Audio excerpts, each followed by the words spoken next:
How to add your business to Google Maps. Hi everyone, it's Sophia to assist you today. Without any delay, let's jump right in. First, open Google Maps. You'll find this kind of screen pop up. Simply select the area where you want to add and drop the pin by holding on to it.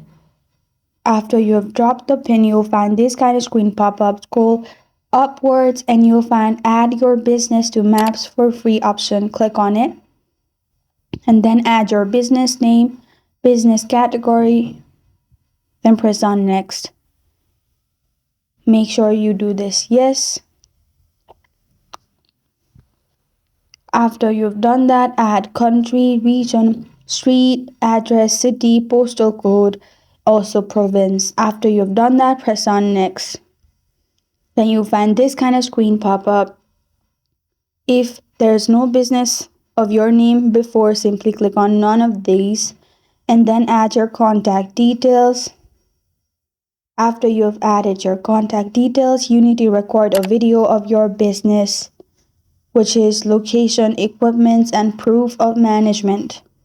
After you've done that, you're good to go. This is how to add your business to Google Maps. Thank you for joining me today. If this video helps you out, please leave a like and subscribe for more. Got a question or want to suggest a topic? Comment below. I'm Sophia signing off until next time.